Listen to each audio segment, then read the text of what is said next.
Silakan Pak.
Mohon perhatian hadirin yang kami hormati. Assalamualaikum warahmatullahi wabarakatuh.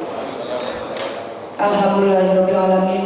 Allahumma sholli sholatan kamilatan wa sallim salaman taman ala sayyidina Muhammadin alladhi tanhalu bil qad wa tanfariju bil qurab wa tuqda bil hawaij wa tunalu bil rawaib wa husnul khawatimi wa yustasqal ghamam biwajhil karim wa ala alihi wa sahbihi fi kulli lamhatin wa nafasin bi'adadi kulli ma'lumin. Cara pembukaan pembinaan terhadap pengurus masjid tingkat Kabupaten Bekasi tahun 2014. Hadirin yang kami hormati, mengawali acara di tempat ini, marilah kita dengarkan pembacaan ayat suci Al-Quran dibacakan oleh Ananda M. Rizkilah. Dipersilakan. Assalamualaikum warahmatullahi wabarakatuh. A'udzu billahi minasy syaithanir rajim.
Hadirin yang kami hormati, acara selanjutnya menyanyikan bersama lagu kebangsaan Indonesia Raya, himne dan mars Kabupaten Bekasi.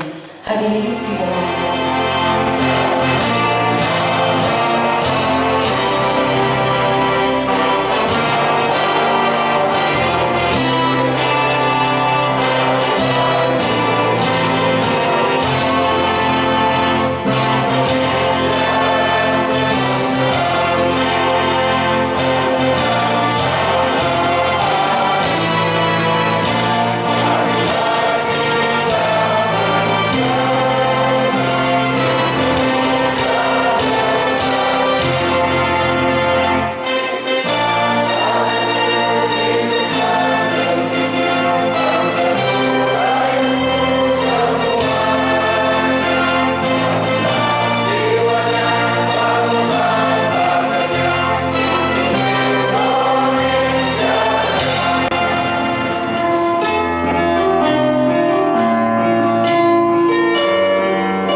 Hadirin dipersilakan duduk kembali.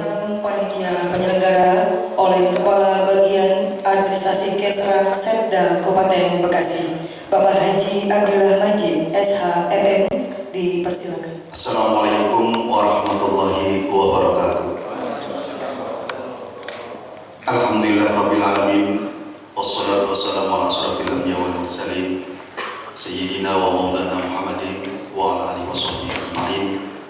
Allahumma shalli sholatan kamilatan wa sallim salaman taman ala sayyidina Muhammadin alladzi tanhalu bihi al-uqad wa tanfariju bihi al-kurab wa tuqda bihi al-hawaij wa tunalu bihi al-raqaib wa husnul khawatim wa yustasqa al-ghamam bi al karim wa ala alihi wa sahbihi fi kulli lamhati wa nafasin bi a'dadi kulli ma'lumilat ya rabbal alamin, amma ba'd.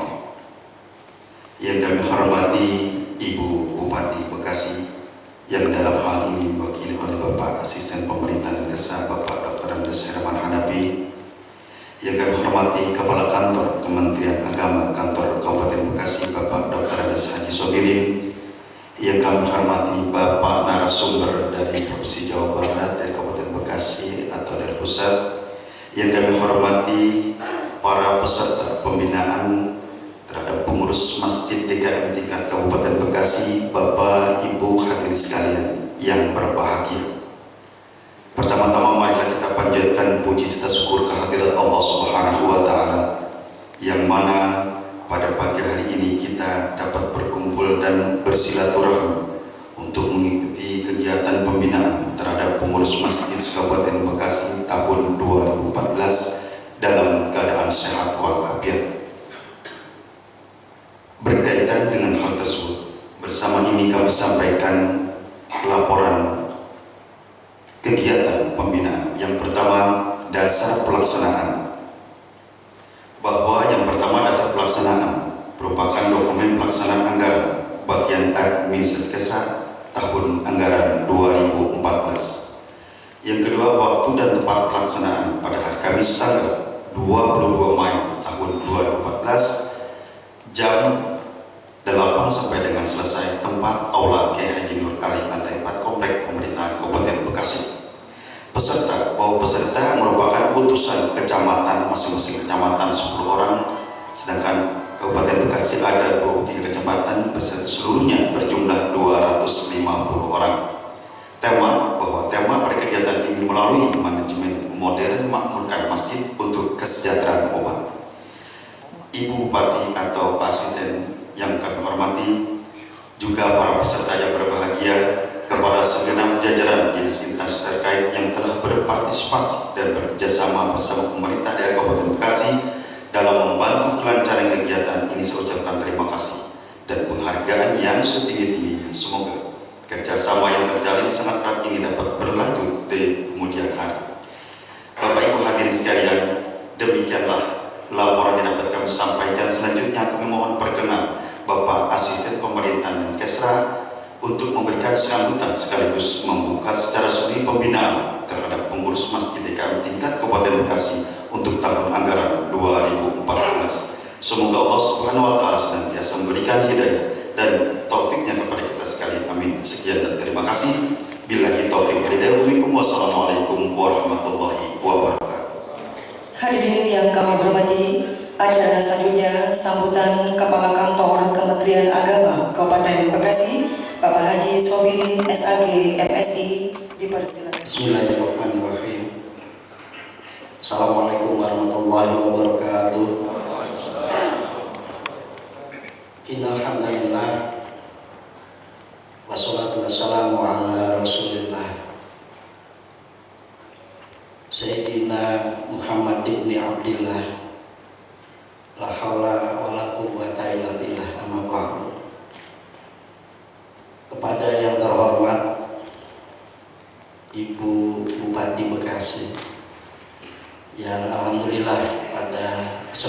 ini hadir di tengah-tengah kita Bapak Asisten Pemerintahan dan Kesra. Yang saya hormati Bapak Kepala Bagian Administrasi Kesejahteraan Rakyat Bapak Haji Abdillah Majid SH MM. Yang saya hormati Bapak-bapak narasumber, alhamdulillah telah hadir. Yang pertama Bapak Dr. Zainal Mukarram dan Bapak Dr. Ayub, para alim ulama, para kiai, para hujat, para asatid, peserta pembinaan manajemen masjid tingkat Kabupaten Bekasi tahun 2014 yang mudah-mudahan senantiasa dimuliakan Allah Subhanahu wa taala. Puji dan syukur senantiasa kita panjatkan kehadirat Ilahi Rabbi atas berkat rahmat, taufik, hidayah serta inayahnya.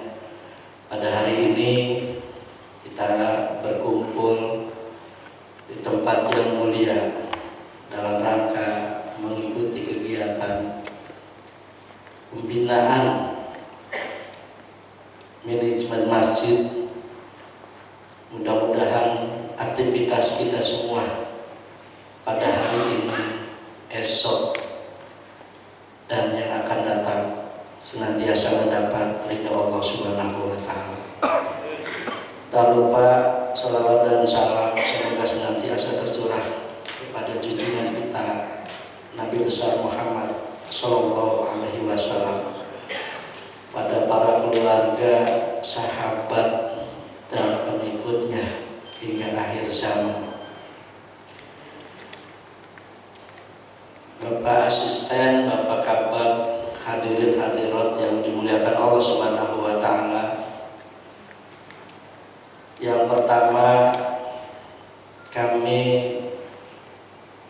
memberikan apresiasi kepada pemerintah Kabupaten Bekasi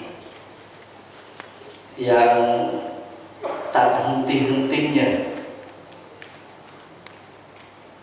memfasilitasi bahkan melaksanakan kegiatan keagamaan. Ini tidak lain, saya yakin, sebagai upaya untuk mewujudkan visi Kabupaten Bekasi, yakni manusia agamis yang unggul dalam bidang industri, perdagangan, pertanian, dan pariwisata. Satu harapan melalui kegiatan ini akan ada perubahan manajemen kemasjidan di Kabupaten Bekasi. Dari aspek idarah, maka pengelola masjid, DKM masjid dituntut untuk membangun sebuah struktur yang didasarkan pada kebutuhan, membuat struktur yang tepat yang berkaitan dengan fungsi masjid itu sendiri. Begitupun administrasinya, karena kita tahu bahwa administrasi kemasjidan kalau dibandingkan dengan administrasi gereja ini sangat jauh kerapiannya. Ini artinya menjadi PR kita semua. Kalau perlu administrasi kemasjidan itu harus sama dengan administrasi perhotelan. Ini sudah merupakan tuntutan era modern. Yang kedua, dari aspek imarah, kami berharap bahwa masjid tidak sekedar berfungsi sebagai tempat ritual belaka. Masjid bukan saja sebagai tempat melaksanakan sholat berjamaah, tetapi masjid harus dikembalikan kepada fungsinya sesuai dengan apa yang sudah dirintis, dibangun oleh Rasulullah Shallallahu Alaihi Wasallam. Sehingga melalui kegiatan ini, di samping masjid sebagai pusat ritual, tempat sholat berjamaah, tapi masjid juga harus menjadi sentra pengembangan pendidikan, pengembangan dakwah, pengembangan ekonomi umat. Ini harus disentralkan di masjid. Dari aspek riayah, ini yang tampaknya sering kali kita saksikan. Bagaimana kebersihan MCK masjid, bagaimana tembok masjid yang sering kali tidak pernah kita cek udah 10 tahun. Bagaimana keamanan masjid, orang yang sholat di masjid kita kadang-kadang pulang sendalnya nggak ada. Ini aspek riayah. Nah, oleh karena itu mudah-mudahan melalui pembinaan manajemen modern memakmurkan masjid, 3 aspek tadi bisa kita benahi sehingga masjid menjadi satu bangunan yang bukan saja mampu menyejukkan hati, tetapi juga syarat dengan nilai-nilai keindahan, sehingga orang yang berada di masjid rasanya tidak ingin meninggalkan tempat itu, hatinya semakin sejuk. Ini masjid yang kita doakan ke depan. Sekali lagi kami mengaturkan banyak terima kasih kepada pemerintah daerah yang sudah beberapa tahun, Pak Asisten, para imam dan merbot ini mendapat gaji apa insentif, Pak? Merbot 50.000 per bulan, imam 75.000. Itu pun Pak Asisten belum tercover semua, karena jumlah masjid di Kabupaten Bekasi kurang lebih 1.300 masjid yang baru dapat insentif imam merobotnya baru sekitar 800 masjid. Jadi ada 500 lagi Pak Asisten. Mudah-mudahan kita doakan melalui Pak Asisten nanti akan disampaikan kepada Bupati sehingga di 2015 akan dialokasikan, akan ada tambahan alokasi untuk insentif imam dan merbot di Kabupaten Bekasi. Ini saja Bapak yang bisa saya sampaikan. Terima kasih atas perhatiannya dan mohon maaf bila ada hal yang kurang berkenan. Allahumma muwaffiq ila aqwamit thoriq. Wassalamualaikum warahmatullahi wabarakatuh. Bagi acara selanjutnya sambutan Bupati Bekasi, dalam hal ini diwakili oleh Asisten Pemerintahan dan Kesra Setda Kabupaten Bekasi, Bapak Rotanas Herman Hanafi. Kami silakan. Assalamualaikum warahmatullahi wabarakatuh. Mohon izin sebelum saya menyampaikan sambutan Bupati secara utuh, perkenankan saya menyampaikan sedianya Ibu Bupati hadir. Semua hari ini sebetulnya saya pun mohon maaf tidak bisa hadir penuh. Selesai acara pembukaan mungkin pindah bergeser ke Grand Cikarang karena memberi materi.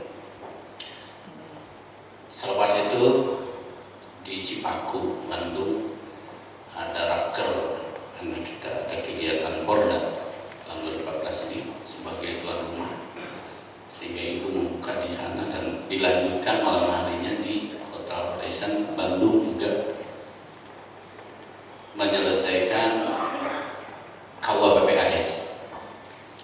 Jadi dengan padatnya beliau kemarin sore mendisposisi surat agar bisa membuka kegiatan yang berbahagia ini. Mudah-mudahan tidak mengurangi hikmatnya acara, sehingga apa yang kita rencanakan dan tadi disampaikan oleh Pak Kepala Kantor Kementerian Agama. Biasa kalau Pak Menteri ini kantor Bekasi ngagul-ngagulin, ujung-ujungnya minta gitu biasa. Ujung-ujungnya duit. Insya Allah. Jadi KUA-PPAS yang nanti kita bahas malam itu adalah perubahan anggaran. Namun demikian KUA-PPAS yang 2015 kita juga sudah usulkan. Mudah-mudahan usulan kita 2015 terkait kekurangan yang tadi disampaikan oleh Pak Kepala Kantor Kementerian Agama itu bisa terpenuhi. Bukan hanya saja mungkin tadi yang insentifnya 50 dan 75 untuk ininya ya barangkali bisa ditambah. Kita doanya. Jadi bukan janji, kita menyampaikan aspirasi ini kepada pimpinan. Mudah-mudahan beliau bisa menerima.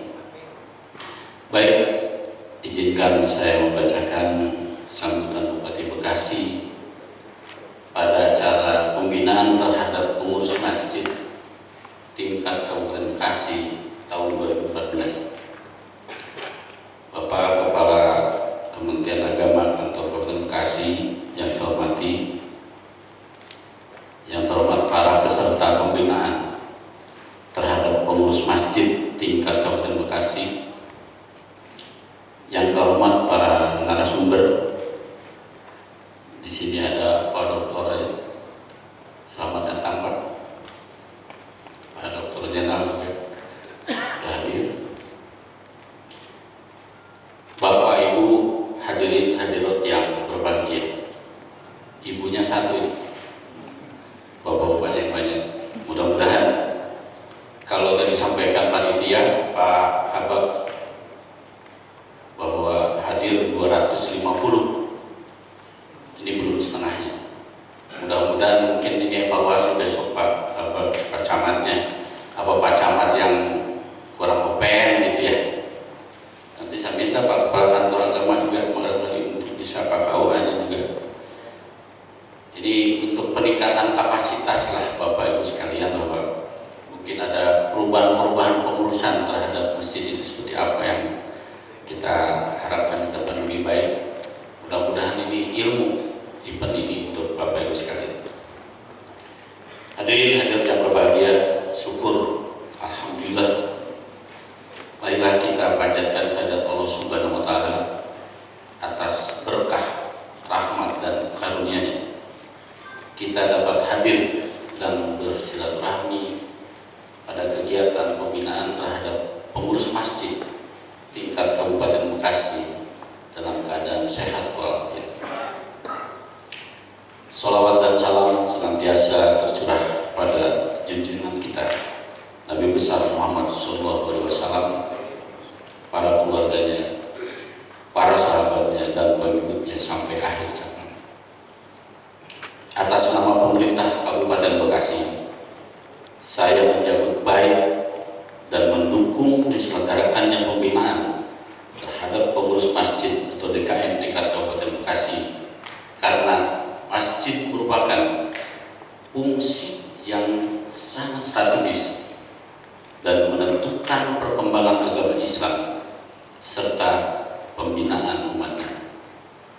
Saya berharap kegiatan memberikan pengetahuan serta bimbingan tentang tata cara pengelolaan masjid agar masjid di seluruh Kabupaten Bekasi menjadi tempat untuk beribadah yang selalu dipadati oleh jemaah yang ingin melakukan ibadah kepada Allah Subhanahu wa taala. Dan saya berharap kepada para pengurus masjid di seluruh Kabupaten Bekasi dapat meningkatkan sumber daya manusia yang dimilikinya, karena dengan semakin sering mengikuti pelatihan seperti ini, insya Allah kemampuan para pengurus masjid menjadi lebih matang dalam mensyiarkan agama Islam. Hadirin hadirat yang saya hormati, masjid dalam Islam dikenal sebagai rumah Allah yang harus diisi dengan kegiatan-kegiatan yang bermanfaat bagi jemaah masjid, juga sebagai tempat pertama Nabi Muhammad SAW membangun peradaban Islam. Masjid juga dikenal sebagai pusat perubahan sosial masyarakat. Oleh sebab itu, masjid hendaknya digunakan untuk berbagai kegiatan keumatan, tidak saja ibadah ritual, melainkan juga ibadah sosial, dan pemberdayaan umat. Masjid diharapkan menjadi pusat aktivitas sosial dan ekonomi bagi jemaahnya.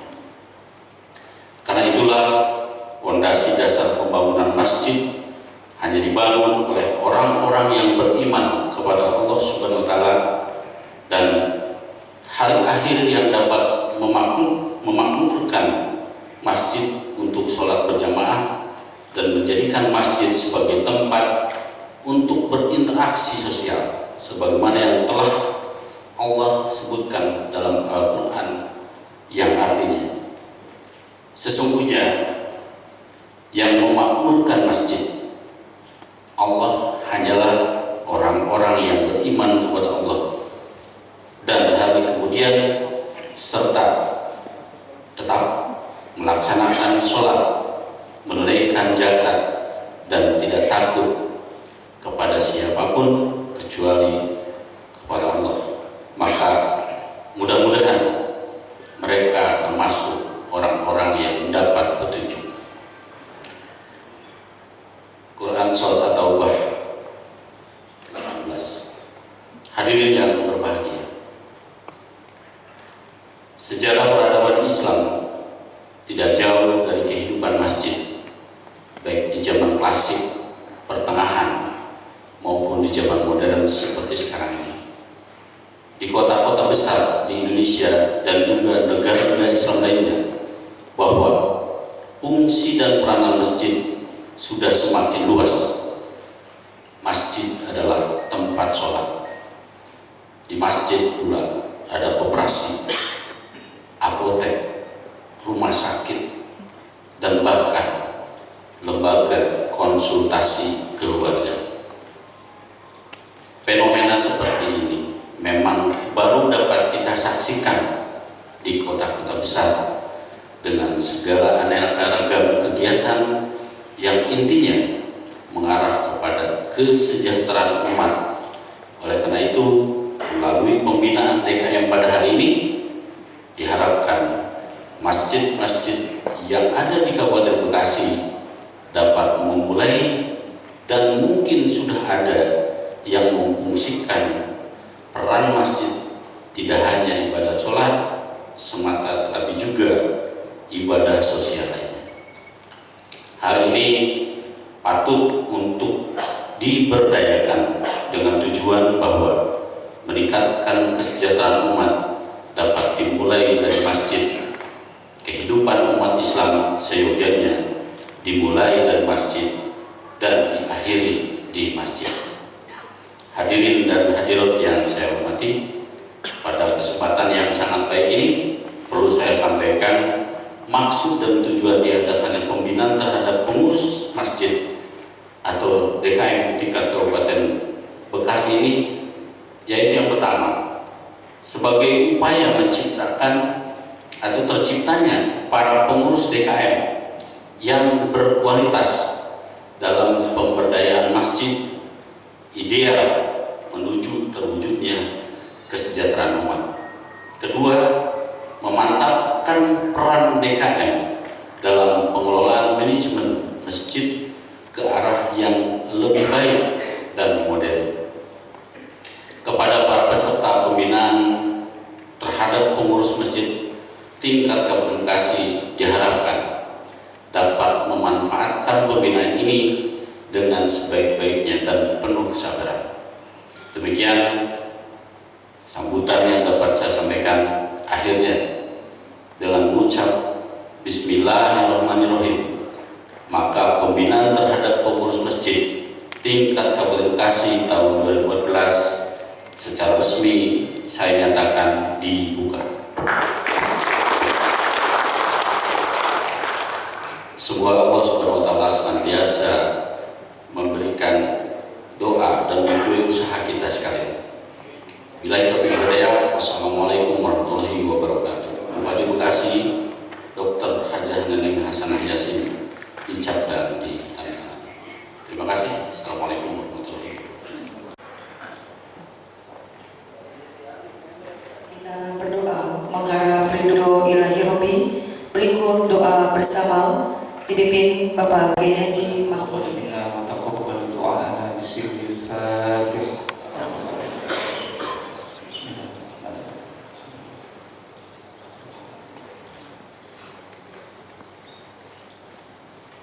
Amin ya Allah ya Rabbal Alamin. Alhamdulillahi Rabbil Alamin.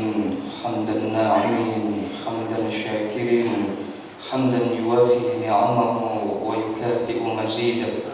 Ya Rabbana lakal hamdu kama yanbaghi li jalali wajhikal karim wa li'azimi sultan. Allahumma ighfir lana wa li abaina wa li ummahatina wa li ikhwanina al-muslimina wal muslimat. Allahumma ij'alna minal ladzina ya'muruna masajidaka ya Rabbana, ij'alna minal ladzina yastami'una al-qawl fayattabi'una ahsana.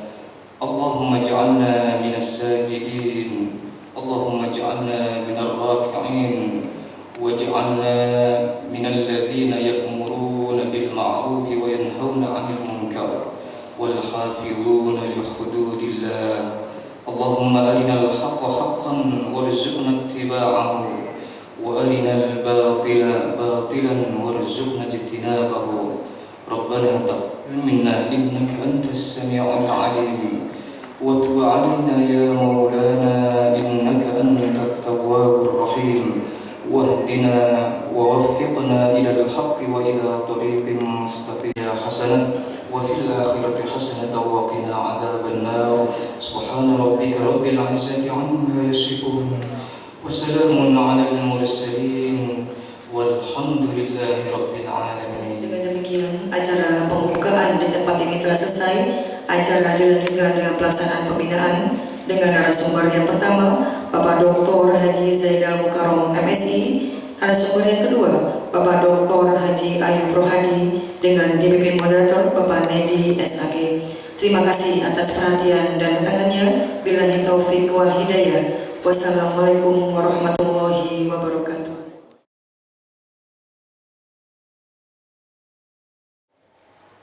Kemudian pembicara kita yang kedua adalah Bapak Dr. Ayub Rohadi MPhil. Ini beliau juga adalah praktisi yang barangkali tidak perlu kita ragukan lagi dalam bidang dakwah dan pembinaan keumatan di Kabupaten Bekasi. Alhamdulillah, para hadirin, para alim ulama, para asatid, para pengurus masjid se-Kabupaten Bekasi, pada saat ini kita berkesempatan melakukan sebuah kegiatan yang mudah-mudahan dan kita berharap akan besar sekali manfaatnya untuk peningkatan kinerja kita di masyarakat kita masing-masing, yakni dalam rangka mengurus masjid kita masing-masing.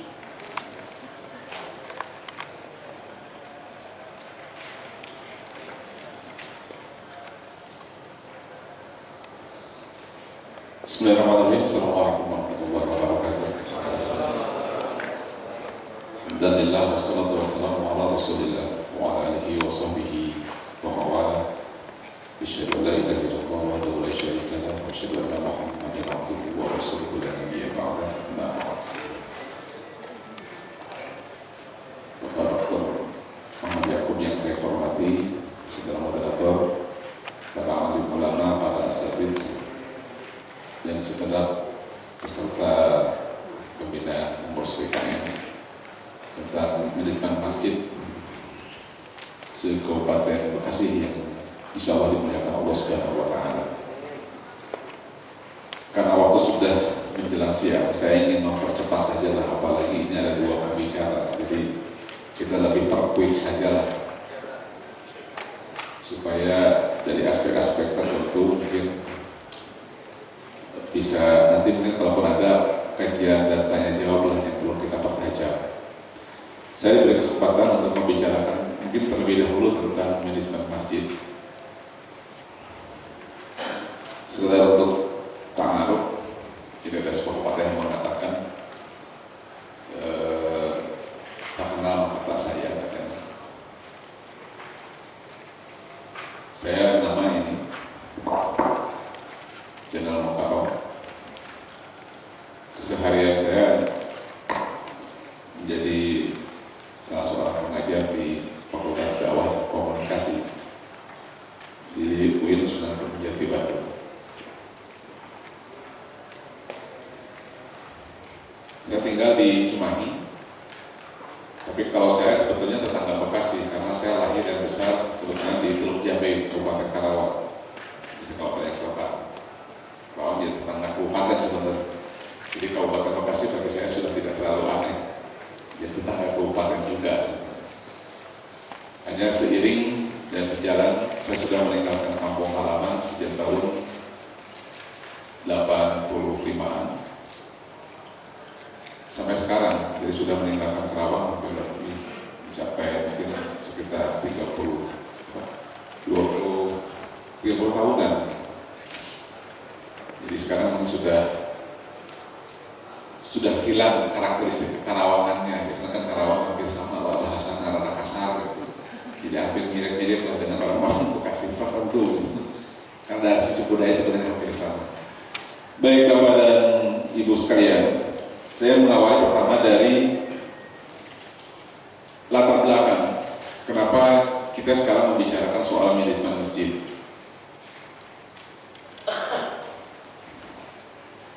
Latar belakang yang pertama yang paling tidak dapat kita jadikan semacam bahan intikon paling tidak adalah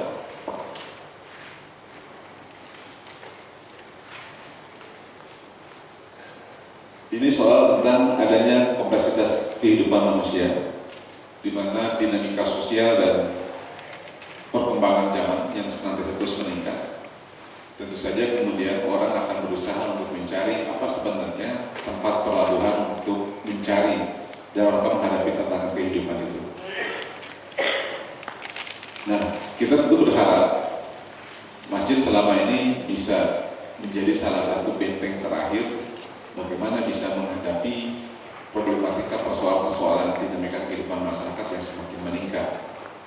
Yang kedua, kita juga melihat bahwa masjid seperti yang disampaikan oleh baik Pak Kemenak, Pak Asisten dan lain seterusnya, memang sekarang mengalami perkembangan, adanya pergeseran fungsi masjid.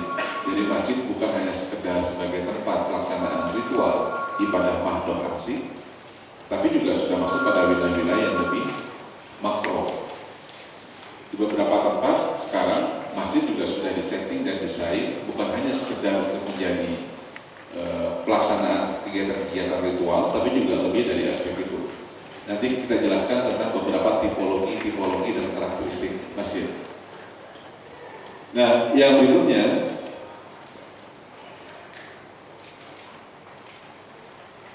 ada semacam kecenderungan. Ternyata memang masjid ini seperti menara gading. Orang sudah cenderung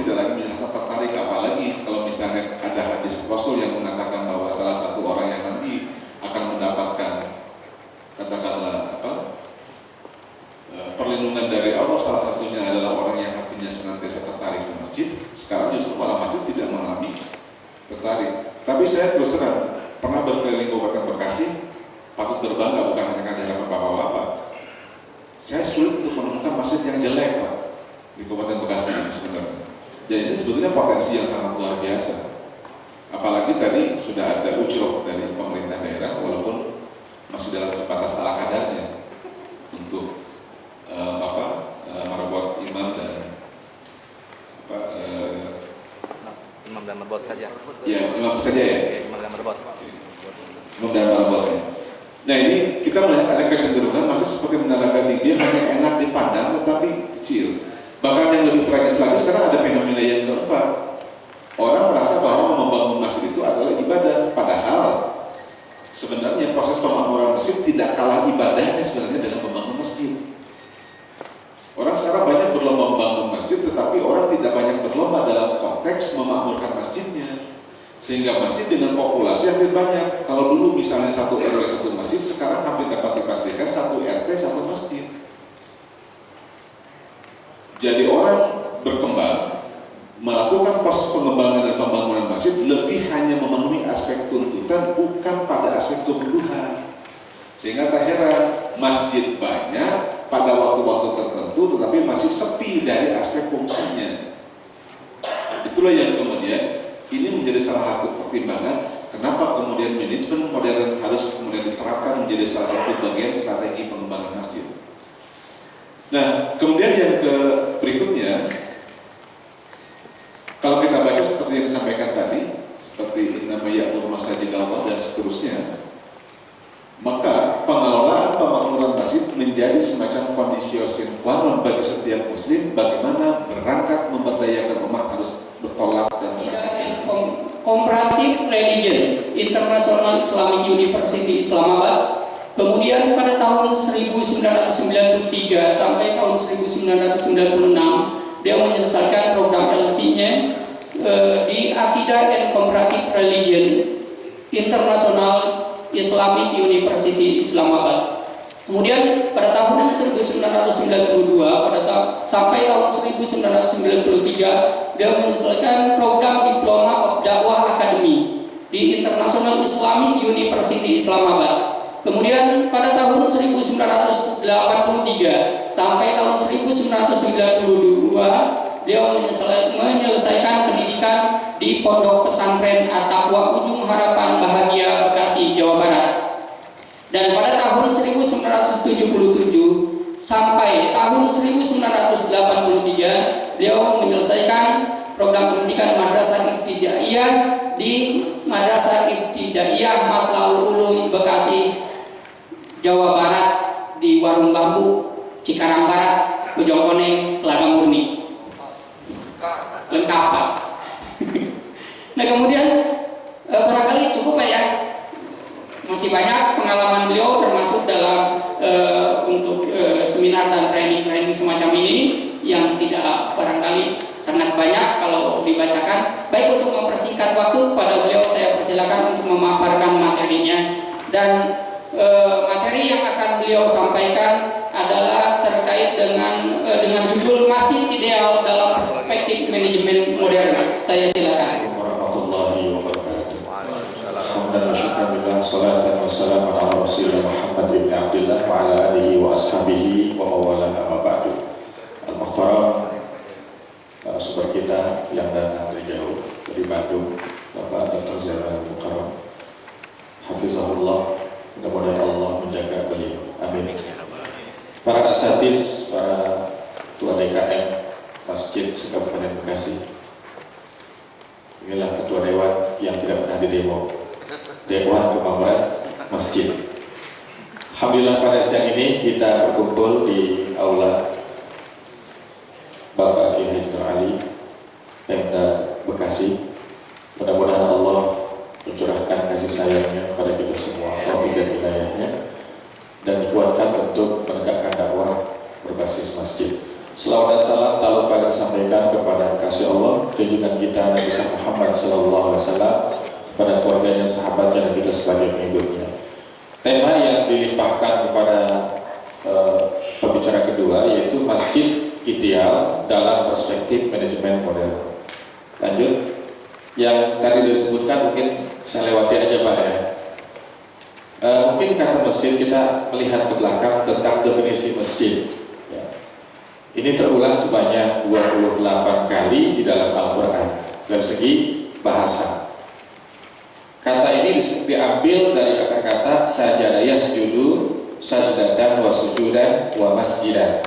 Jadi masjid menjadi ismul makan, tempat kita sujud. Artinya kita tunduk kepada Allah Subhanahu wa ta'ala. Lanjut. Jadi masjid itu adalah amalan ibadah yang sifatnya menundukkan kepada Allah Subhanahu wa ta'ala, baik itu ibadah mahdhah dari sholatnya atau ibadah yang sifatnya ghair mahdhah, ibadah sosial.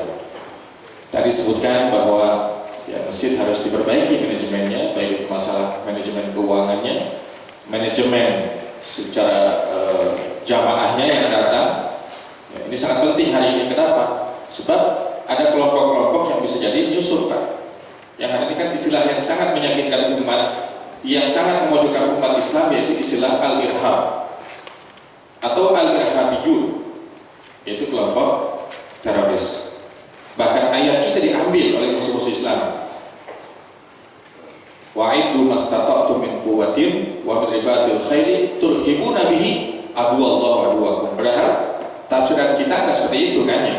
Bukan berarti Islam mengajarkan terorisme ya. Kemudian dalam Al-Quran surah At-Taubah disebutkan tadi, dalam hadis pun disebutkan tentang tanah ini dijadikan bagi aku dan umatku sebagai masjid, tempat kita sujud, dan yang kedua sebagai alat untuk thaharah, yaitu tayamum. Lanjut. Nah, Rasul bersabda, nah ini tadi hadis yang saya bacakan, ini hadis sahih ya. Kita harus hati-hati hari ini sebagai ketua DKM, jangan sampai menyebut hadis nggak ada sanadnya, nggak tahu siapa rawahunya ya, sebab banyak yang lagi hadis Pak ya. Udah ketemu hadis sahih di mana adanya ya, kadang ada juga yang mendoaifkan ya. Saya sering debat soal musalah hadis ya. Kan hadis dhaif, saya balikin dhaif dulu hadis daripada dhaif bukan hadis intinya. Jadi ilmu ini udah selesai oleh ulama kita nggak usah berdebat tentang hadis dhaif ya, atau hadis ini hasan atau dhaif. Dhaif sudah dijelaskan oleh ulama kita terdahulu, ulama-ulama hadis, bahwa dia boleh dipakai dalam batasan-batasan tertentu. Ya, bukan masalah akidah, bukan masalah prinsip ketetapan ibadah. Fadilah beramal silahkan. Kalau itu dhaifnya dhaif biasa. Karena dalam hadis dhaif ada 5 penamaan: dhaif, dhaif jiddan, al-munkar, al-wahi, kemudian al-mawdu. Ya, yang 4-nya itu nggak boleh dipakai, tapi dhaif biasa itu boleh dipakai. Nah, ini hadisnya sahih Bukhari Muslim. Kemudian ini bisa kita jadikan sebagai dalil tentang fungsi masjid. Lanjut. 3 pilar peradaban Islam. Tadi udah disinggung sedikit ya. Jadi Islam itu peradabannya dibangun oleh Nabi pasca hijrah ke Madinah dengan 3 landasan. Ternyata yang paling penting adalah masjid. Kalau Bapak para asatidz baca bukunya Dr. Ramadan Al-Buti yang beliau sudah terbunuh ya, di masjid ketika menyampaikan taklim, ada kelompok yang tidak suka dengan Syekh Ramadan Al-Buti, ditembak dari jarak dekat Pak. Beliau itu menulis buku Fiqhus Sirah. Kata beliau, tidak mungkin kita ini dianggap muslim yang baik, muslim yang soleh, anak-anak kita anak yang soleh kalau tidak mengenal masjid, atau di lingkungan kita nggak ada masjid. Mustahil. Karena ukuran kesolehan kita adalah bolak-balik rumah masjid. Man ghada, kata Rasulullah, bolak-balik. Nabi pindah ke Madinah belum punya rumah. Yang dibangun masjid, numpang di rumah siapa? Sahabat Abu Ayyub Al-Ansari. Kalau kita rumah dulu, ya baru masjid dibangun. Saya sering mengusahakan secara pembangunan masjid Pak, dari Hilal Ahmar itu. Tapi syaratnya lahannya tidak sengketa, kemudian tidak ada fondasi di situ. Masyarakat terima kunci. Saya kenal kalau tradisi orang Arab Pak, 1 orang bisa membangun 6 masjid. Kalau kita 1 masjid 1 kampung nggak selesai. Ya, secara pembangunan fisik. Masjid dibangun oleh Nabi. Kemudian ukhuwah Islamiyah. Ini sebagai SDM-nya. Untuk apa kalau masjid sudah kita bangun sebagai tempat ibadah dengan ikatan yang satu, nabinya satu, Qurannya satu, Tuhannya satu? tetapi belum menciptakan ukhuwah al-islamiyah yang sesungguhnya. Makanya untuk berukhuwah ya kita mulai dengan ta'aruf, berkenalan. Coba Bapak tinggal setempat, tetangga depan belakang kiri kanan tahu semua namanya, di mana pekerjaan kita tahu. Ya. Jadi masjid ini harus menciptakan ukhuwah Islamiyah. Yang ketiga mungkin kita kenal dengan Mitsaqul Madinah ataupun Mitsaqul Mujtama, di mana aturan dan undang-undang kesepakatan kehidupan sosial ada dalam Mitsaqul Madinah ini. Lanjut. Nah, kedudukan masjid dalam Islam, dia masjid sebagai rumah Allah Subhanahu wa taala, kita kenal dengan Baitun min Buyutillah. Masjid sebagai tempat membentuk kesolehan. Ya, kita akan menjadi soleh dengan sholat-sholat kita 5 waktu dengan kedisiplinan, apalagi saat ini kita berada di bulan yang Allah sucikan. Ya, Asyurul Hurum itu kan ada 4 ya. Sebagaimana disebutkan dalam surah At-Taubah, yaitu Zulqa'dah, Zulhijjah, Muharram dan Rajab. Jadi kalau bisa di bulan yang 4 ini kita maksimalkan 5 waktu itu, dan tidak ketinggalan takbiratul ihramnya imam, dan tidak ketinggalan qabliyah. Kalau ba'diyah insyaallah nggak ketinggalan. Maka ba'diyah setelah salat wajib. Kemudian masjid sebagai simbol peradaban Islam. Lihat di Damaskus ada Masjid Bani Umayyah. Lihat di Spanyol ada Masjid Cordoba. Ya, kemudian di wilayah India, Pakistan atau anak benua India itu ada namanya Badshah Masjid. Kita punya Taj Mahal. Di Indonesia juga sama. Islam masuk dengan masjid-masjid, Masjid Agung Banten, Masjid Agung mungkin di Jawa Tengah. Ya, ini peradaban kita masjid itu. Sehingga hari ini kita harus mengikuti bagaimana peradaban masa lalu dalam Islam itu. Masjid ada tandanya. Hari ini mau ditulis kaligrafi saja Pak, itu bermasalah. Coba lihat di Masjid Nabawi, ada nggak tulisan-tulisan? Di Masjid Haram ada nggak tulisan-tulisan ayat itu, kaligrafinya? Ya silahkan, mungkin fikihnya kita sesuaikan. Tulisan itu di atas, jangan ketika kita sedang sholat membaca tulisan itu. Kan begitu dalam fikih tentang kaligrafi untuk masjid. Kemudian selanjutnya adalah masjid sebagai rumah Allah. Kita melihat ayatnya dalam surah Al-Jin ayat 18. Wa annal masajida lillahi fala tad'u ma'allahi ahada. Masjid milik Allah.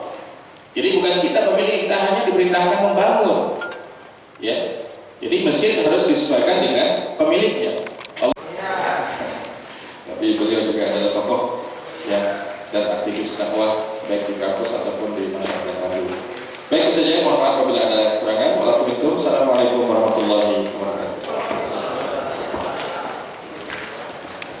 Baik Bapak sekalian, demikian pemaparan dari 2 pemateri kita yang mudah-mudahan ini memberikan pencerahan bagi kita terhadap pemahaman bagaimana mengelola masjid secara profesional dengan penuh atau dengan integritas yang penuh dari kita semua, sehingga masjid yang kita kelola menjadi betul-betul masjid yang makmur sesuai dengan kehendak Allah Subhanahu wa taala tentunya. Baik Bapak sekalian, tidak menutup kemungkinan banyak hal yang perlu kita atau Bapak pertanyakan dari paparan kedua pembicara kita. Baik, saya persilahkan kepada Bapak sekalian untuk mengajukan pertanyaan apabila orang. Ya, silakan Bapak. Terus kemudian 2 lagi. Ya, 1 lagi Pak untuk termin yang pertama, silakan. Ya, baik, yang pertama kepada Assalamualaikum warahmatullahi wabarakatuh. Bapak-bapak narasumber, bapak-bapak para DHI atau DKM, segala terima kasih. Langsung saja, nama saya Saadi,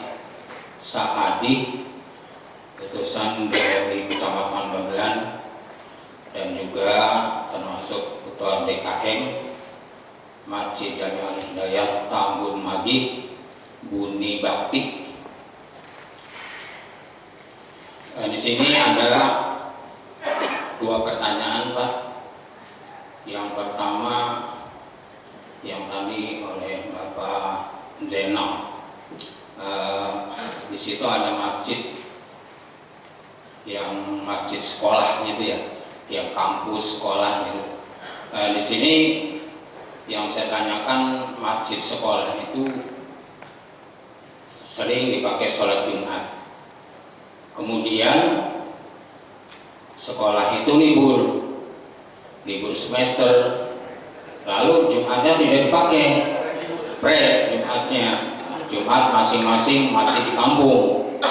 Nah, ini yang saya tanyakan, berdosa atau tidak ya. Yang kedua, ini masalah dari Pak Ayub ya, pendekatan ke masyarakat. Seringkali baik kita sebagai DKM maupun merbotnya itu mengajak dengan memanggil lewat pengeras suara, tidak pendekatan door to door, karena mungkin waktu gitu ya, yang kurang punya banyak waktu, pendekatannya kurang, hanya melalui pengeras suara. Nah, tetapi dengan pengeras suara, walaupun merbot bangun dari jam 4 sampai azan subuh, tetap saja jamaahnya cuma 4-5 orang. Ini sangat sulit sekali untuk menarik jamaah. Nah, ini saya ingin strategi yang paling baik dalam pendekatan terhadap masyarakat bagaimana. Nah, itu saja barangkali pertanyaan dari saya. Assalamualaikum warahmatullahi wabarakatuh. Waalaikumsalam. Yang saya hormati Bapak narasumber, juga para hadirin, Ketua DKM.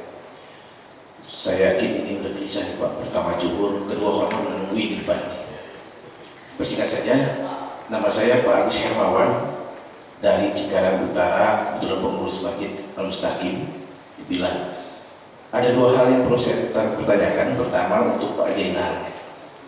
Tadi dijelaskan bahwa materi yang diberikan adalah termasuk di ruang lingkup manajemen masjid, Pak. Praktek di lapangan yang kami rasakan, kita hanya bisa memberikan keberhasilan pada tingkat K3 barangkali, Pak. Kebersihan dan sebagainya, ruang lingkup, penataan dan masjid. Cuma yang jadi masalah kami di lapangan adalah yaitu dua tadi, Pak. Pertama yang dimaksud dalam imaroh dan idaroh. Nah, ini yang sulit kami terapkan di lapangan. Yang pertanyaan buat Pak Jen adalah bagaimana cara sistematis dan cara yang jitu untuk penerapan hal tersebut. Yang kedua, pertanyaan untuk Pak Ayub. Dalam langkah pertama, kesejahteraan itu timbul ketika ada keuangan yang bicara, Pak. Saya sedikit nyindir barangkali bagaimana kesejahteraan ini tercipta ketika hal-hal yang bentuknya infak sedekah, baik yang dipungut dari pegawai negeri yang dapat honor, ibu infak sedekahnya digulirkan, Pak, untuk kemasmuran masjid dalam bentuk apapun kami terima. Adakah yang hal-hal seperti itu bisa terrealisasi? Bagaimana cara Pak Ayub menanggapi masalah ini? Terima kasih. Assalamualaikum warahmatullahi wabarakatuh. Assalamualaikum warahmatullahi wabarakatuh. Saya dari Kecamatan Kudumaringin, dari tepatnya DKM Masjid Hadithul Munin.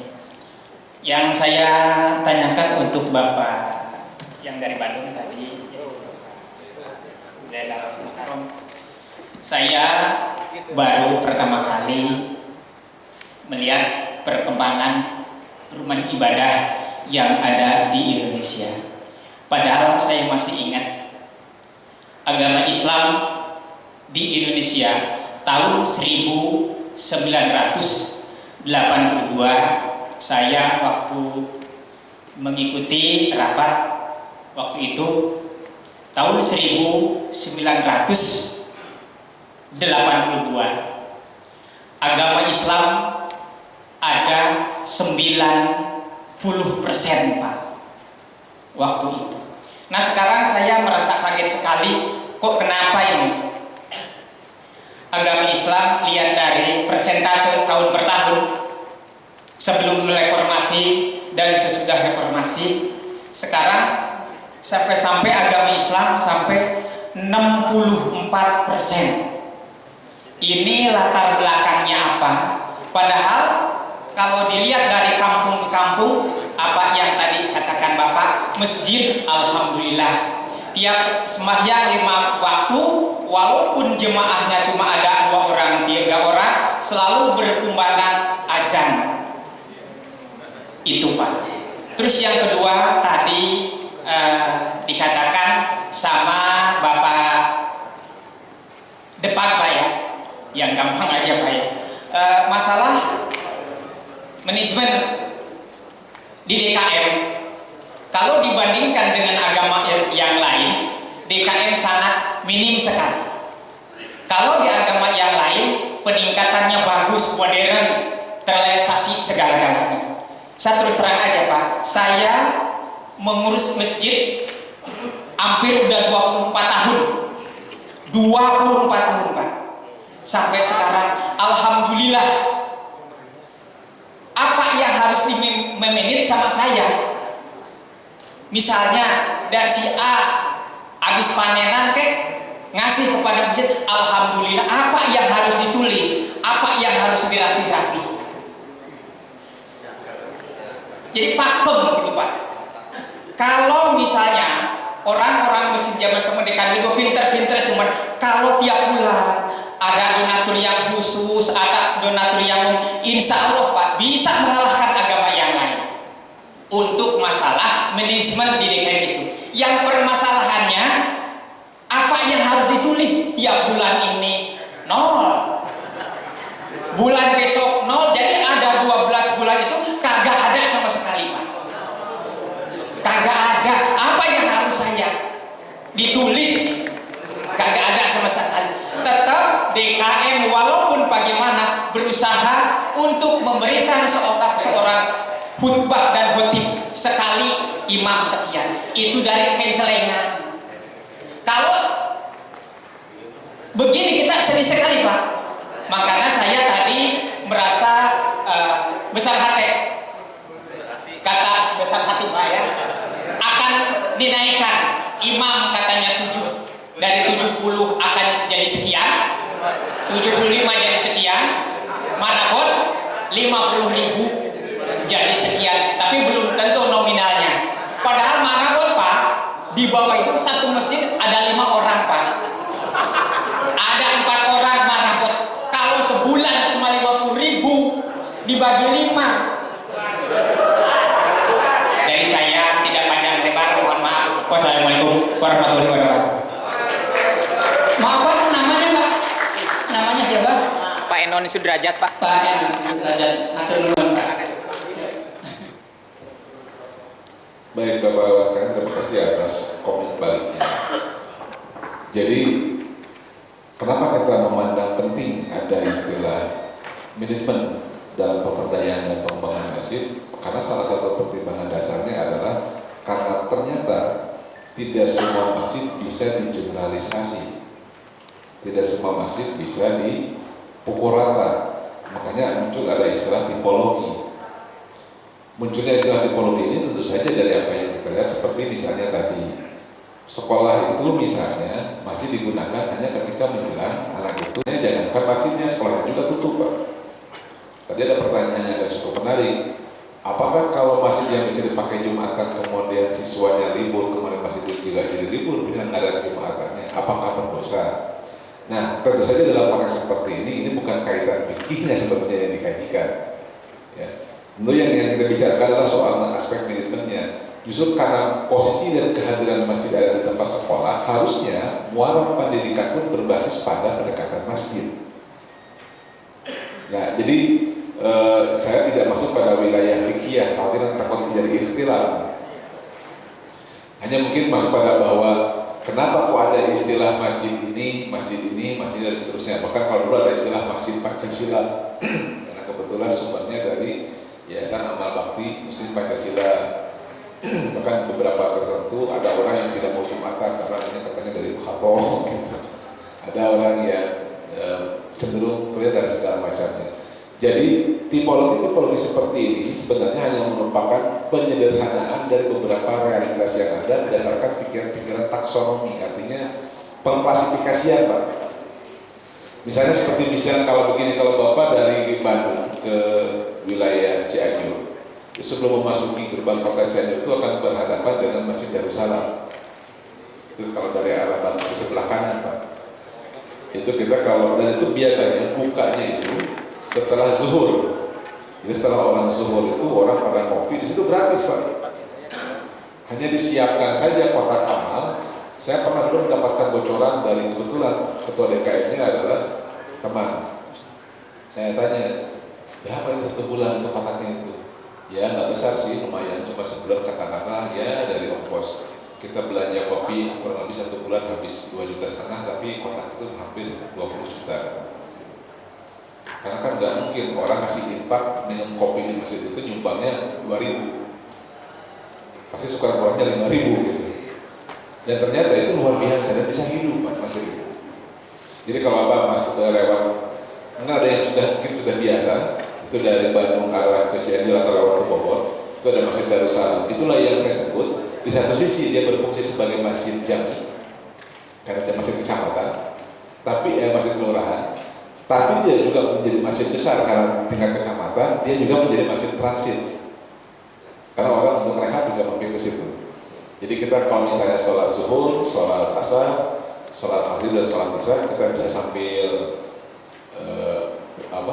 bincang-bincang setelah sholat. Ini disitu disiapkan, kita tinggal pesan saja mau minum apa, teh manis, kopi, kemudian kopi susu atau bubur atau baterai, silakan. Dan itu bebas, tidak ada harganya. Termasuk ada teh botol disiapkan. Cuma kan nama-namanya orang yang makan minum di masjid kan nggak mungkin di situ ada kotak infak, kita nggak mau memasukkan sesuatu. Ini kan juga punya persoalan manajemennya. Jadi kembali pertanyaan Mas Adi yang tadi, saya kira karena masjid masing-masing memiliki karakteristik tersendiri, maka tentu cara penanganan dan pengelolaannya akan berbeda antara satu dengan yang lain. Misalnya masjid perusahaan dengan masjid misalnya yang berada di pemukiman, tentu pola manajemen yang dikembangkannya pun akan berbeda. Perbedaan itu akan berimplikasi terhadap pengembangan idarohnya, pengembangan misalnya imarohnya, sampai kepada pengembangan riayahnya. Kalau misalnya di masyarakat di pemukiman yang biasa, cukup di pengurus DKM mengatakan, alhamdulillah kemarin kencereng dapat 40.000, bayar listrik 20.000, beli sapu, sekian Pak, cuma begitu Pak. Sampai kan istilah Pak Iman tadi itu tulisan apa ya? Sulit. Makanya sebenarnya itulah yang unik Pak. Jadi kalau kita mau belajar soal masalah kejujuran, itu sebetulnya di pengurus DKM. Makanya, tapi jarang ada orang yang membuat tim sukses menjadi ketua DKM Pak. Bahkan kalau ada istilah pengumuman siapa yang jadi pengurus DKM, pasti orang menolak. Makanya haji lah, makanya bapak gitu. Aduh masih sibuk, wah segala macam lah. Betapa begitu sangat berat menjadi pengurus DKM. Saya berhayal ya, dan kemudian mencoba menganalogikan, lamun kalau dalam bahasa istilah Sundanya, lamun semua orang punya kesadaran jadi pemimpin sehingga jadi pengurus DKM, sehingga nama mau temanya politik Pak. Ketika misalnya ada pengurus DKM, ngomong aja lah, ada perasaan sibuk, di kantor ke mana gitu. Betapa karena dia harus mengawal masjid dari A sampai Z, dari mulai Z itu dia tanggung jawab pengurus DKM. Begitu sangat luar biasa. Apalagi sebenarnya menjadi pemimpin. Kan logikanya begitu Pak. Dalam siklus manajemen kepemimpinan yang lebih kecil saja di tingkat masjid itu sudah sangat begitu besar tanggung jawabnya. Makanya banyak orang yang tidak mau dan tidak siap menjadi ketua DKM. Ada dulu saya ketika jadi pengurus DKM, saya kan udah 3 kali Pak didaulat terus jadi pengurus DKM. Saya katakan karena ini adalah tahun ke-4, saya tidak mungkin untuk yang ke-4 periode. Saya bilang kita kumpulan, disepakati, surat undangan dibuatkan. Pas detik-detik menjelang rata, ternyata orang pada bubar semua Pak, nggak mau, takut terpilih kan. Karena kenapa? Dia harus datang ke masjid, harus mempersiapkan, harus siap jadi imam, siap nanti ngisi ceramah, harus nanti menyiapkan segala macamnya, mengatur zakatnya dan segala macamnya. Begitu sangat beratnya. Ya, jadi sekali lagi tentu saja keragaman setiap masjid tentu saja itu menjadi tipologi yang kemudian melahirkan kearifan kita dalam mengembangkan manajemen setiap masjid. Yang kedua ya, persoalan memang tidak mudah Pak Agus ya, masalah tentang pengembangan idaroh dan imaroh. Memang itu menjadi bagian yang terintegrasi. Imaroh adalah proses pentakmiran masjid, pembangunan masjid. Proses pembangunan masjid baik disampaikan nanti seperti oleh Ustaz Yakub dan seperti apa yang saya sampaikan dalam slide tadi. itu memang menyangkut aspek-aspek bagaimana masjid itu menjadi aspek yang hidup. Idalah juga dalam aspek struktur kepengurusan. Nah, dakwah yang ada di pemukiman, misalnya dari mulai dewan penyangkut, ketua dan segala macamnya. Biasanya kalau di perusahaan atau kalau di majelis pemerintahan, ketua DKM-nya biasanya bagian agama, seksi rohani, itu pasti jadi pengurus DKM, suka dan tidak suka. Jadi kadang-kadang tidak ada pemilihan. Itu kan konsep idaroh. Nah, kalau seperti itu, lalu bagaimana model pengembangan takdirnya juga akan sangat berbeda. Nah, perbedaan itulah yang kemudian melahirkan dinamika pengembangan imarat rumah sakitnya menjadi berbeda antara satu lembaga dengan lembaga yang lain. Nah, lalu bagaimana cara jitunya? Kira-kira apa langkah-langkah yang bisa kita kembangkan untuk pengembangan imarat rumah sakit dan idarohnya itu? Saya mengembangkan beberapa langkah, Bapak dan hadirin sekalian.